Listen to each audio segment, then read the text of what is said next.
Is it possible that autoimmune responses could be triggered by the spike protein from infection and the elephant in the room? These are big topics. These are important topics, and they are very relevant because they have an implication to population health. Some people may consider this inappropriate to even ask the question, but what we're doing today is looking at the research and the extrapolation of the research. If you've been following me for a while, you'll understand that we're not just looking at a snapshot, but we're learning how to look beyond what we see now in preparation for what is to come next. I'm Dr. Philip McMillan. I'm a clinical researcher and physician. I've been focused on COVID 19 since 2020, focused on autoimmune responses, and I've developed multiple programs and books to help you guide you through this whole process. So, the reason I'm talking more about this is again to highlight one of those presentations coming up in just a few days, Autoimmunity 101, the body's mysterious attack on itself. And the reason I'm doing this is because so many people don't quite understand about autoimmunity and they don't get how serious and significant this is. What's critical is that I believe that if we understand this, if we acknowledge it, if we face it, we can mitigate it. And that's the point that I'm trying to do. We can mitigate this. So it doesn't matter what your situation is. Let's focus on what we can do to overcome the situation. So let's start with a few basic things. One of the issues is that autoimmunity is not quick. And so, therefore, many studies are only looking at the short term, at longest, the medium term, if they're actually studying it. And it's this problem that causes people to underestimate it because they say, well, if it was an issue, we would have seen it already. It doesn't quite work like that. Here is some information from Johns Hopkins. And so, Johns Hopkins, this is autoimmunity basics. And what they were looking at here is one good example of an autoimmune disease is type 1 diabetes, where the immune system is targeting the beta islet cells in the pancreas and destroying them. And what they highlighted here is that if you had 100% of your cells, say at the age of 20, then there was a trigger. This is the age of 20, whatever that was. It could have been a viral infection. And you have some genetic susceptibility. What then happens is that your beta cells start to be destroyed. But there's a timeline here. So the immune dysregulation is occurring all along, but you don't start to see symptoms until all the way down here. And that could be 3 years after the initial trigger and the autoimmune response. That's the problem with autoimmunity. It isn't necessarily very quick and it's very subtle. So, what do people do? Is it even real? Well, let me tell you what the statistics show. What you will actually be told if you ask the system, they will say, no, I am just fear mongering. I'm just making up stuff. This is not actually accurate. Based on the evidence, there are no problems. Again, they are looking too short term. So I'm going to show you two papers here. This is what I'll be covering as well in the presentation in more detail. But let's look at one of these papers here. This one was published in July of 2024. And they were looking at the long-term risk of autoimmune disease after mRNA-based SARS-CoV-2 vaccination in a Korean nationwide-based population study. And they're doing this because this question is a very important question. So it's not that they're just randomly doing it. People like me have been pushing and pressing this button about autoimmunity. And so they thought, well, why don't we look at it? And so this is exactly what they did. So they then looked at, with regards to mRNA, they were looking at a population-based cohort study involving over 9 million people. And they were trying to decide about the incidence of autoimmune conditions associated with the mRNA vaccination. And this study spanned over a year of observation. So it's a big study over a long period of time, and it could give some valuable results. But remember what I told you about autoimmunity. As I said, it doesn't appear quickly. And so you have to know what to look for. And more critically, you have to look at trends, not necessarily specifically disease, but even within that, that gives us some valuable information.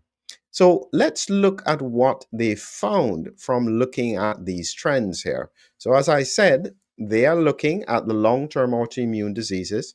I've highlighted this bit here because they found that a booster vaccination was associated with an increased risk of some autoimmune conditions here, connective tissue diseases, including alopecia areata, psoriasis, and rheumatoid arthritis. However, it goes on to say we conclude that mRNA vaccinations are not associated with an increased risk of most autoimmune connective tissue diseases, although further research is needed regarding its potential association with certain conditions. So, this is what the big study is showing us.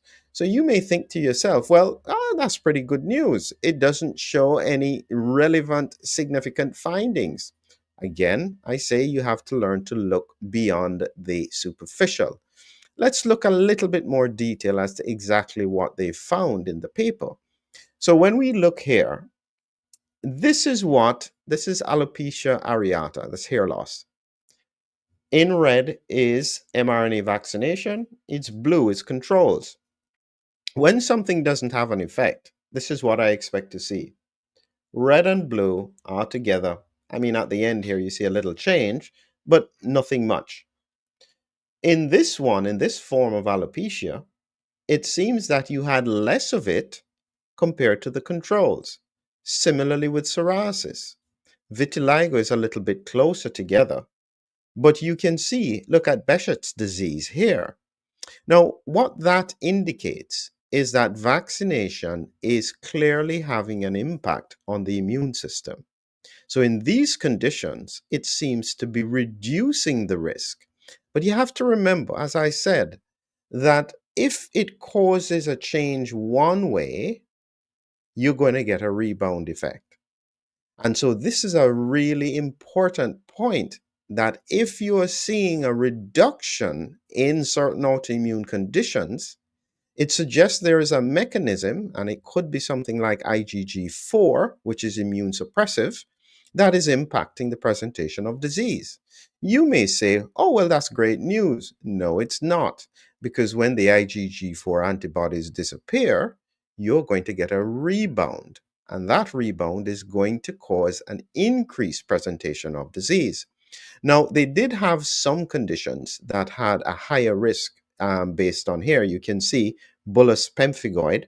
And this is one of the ones that had a significantly higher risk in terms of vaccination. And we know the other big ones that we had covered, and you can probably see it here. I'm trying to see if I can make this picture big enough for you to be able to see it. And in this image here from the paper, they're talking about the age groups less than 40, greater than 40, male versus female. And then you have this line down the middle, which represents no change. So if it's on this line, then there's no significant change. And if you go across here, they didn't find any change with males with ulcerative colitis or with women, that kind of thing. Where it's red, it's standing out as being a significant increased risk. And for this here, we know myocarditis, pericarditis, Guillain-Barré syndrome, these are some of the big ones that have a significant observed increased autoimmune risk, as well we had mentioned bullous pemphigoid. And what we then indicate is that, yes, it does seem that the vaccination has an impact on autoimmune diseases, in that in some conditions it increases the risk, and in others it seems to reduce the risk. But after 1 year, remember the principle, autoimmune diseases takes years to develop. So therefore, what we could then see is a rebound phenomena, which will appear later on. Now, some of the critics may say, it doesn't matter. You have no evidence that it means that this is going to happen. Okay, now I'm going to show you the most important paper, which very few people are aware of. And this paper was fascinating. I had to go looking for this. That's how hidden this was. This was a really important study looking at the prediction of autoantibodies in healthcare workers after mRNA based SARS CoV 2 vaccines. It was a single center prospective follow up. It wasn't a big study, it was done in Italy, but they did what should have been done. Essentially, they started off single center follow up study evaluating whether or not their healthcare workers who were vaccinated with the two mRNA vaccines will show a development and or a persistence of autoantibodies. Now, this is the kind of research that should have been done. In effect, they were looking for problems. This is how it works. You have to understand that when it comes to a new drug, a new technology, our responsibility is not to go, yay, this is wonderful. No, no, no. What you want to do is look carefully. You need to challenge the science, push the science, make sure that you advocate to make sure that it is actually safe for the public. There is no harm. If it is, then the questions don't matter too much. So, this study in Italy was the template of what should have been done, where they started from time zero. They took the measurements of their autoantibodies, if they had any at all. Then they measured it at 3 months. Then they measured it at 12 months. They did this over a 12-month period. And this was the perfect kind of study. The problem that the detractors will have is that they don't have an equivalent study that says anything different. Here is what they found when they looked at it, and this is just from the information that they have. After, so our research suggests that mRNA based SARS CoV 2 vaccines can induce the production of de novo, which means new autoantibodies, ANA, anti-nuclear antibodies, in 28.5% of subjects. That is absolutely remarkable. 28.5% of their subjects had new onset autoantibodies. And this is, and what they found as well is that for patients who already had autoantibodies, they had an increase after over 12 months. So, this kind of study gives you what I'm talking about in terms of trends. Remember, this is how Johns Hopkins, I'll show you again. This is how autoimmune diseases work. There is a trigger. The autoantibodies don't mean that you have an autoimmune disease, it's a trend. And what can happen is if these autoantibodies continue to be produced over a period of time, it may take 3 years, 5 years, then people start to have presentation. This is now clinical diabetes. This could be 5 years down the line from the environmental trigger. So, what we're seeing here is that the environmental trigger is causing a trend towards autoimmunity. This is why it's so important. And what I'm trying to do when I speak about Autoimmunity 101, this is why I'm encouraging people to come and watch this, because I am thinking carefully about what are the manifestations of disease that we can look out for. Who is at risk? Is there any way that we can mitigate it? And I'm going to be trying to use it in a story, not a quite a story format, but I'm having to find multiple types of analogies to help people to understand this concept of the immune system attacking itself. And primarily, I think I'm going to use the police force. If the police force, who are here to serve and protect, suddenly start attacking and hurting the citizens, that's a typical parallel to autoimmunity, and it could cause great damage. And this is where we are now. We have already done the deed. Billions of people have been vaccinated. And so this is no longer about whether or not this is interfering with a narrative. This is now about, okay, we've done this. What are the implications? What can we do? How do we manage this? What if this is a problem? If it isn't a problem, wonderful. But if it is, we need to know and we need to try and mitigate it. So, thank you all very much for watching. And as I said, We'll continue to bring you up to date, challenging science as we continue through this process. Here, important point.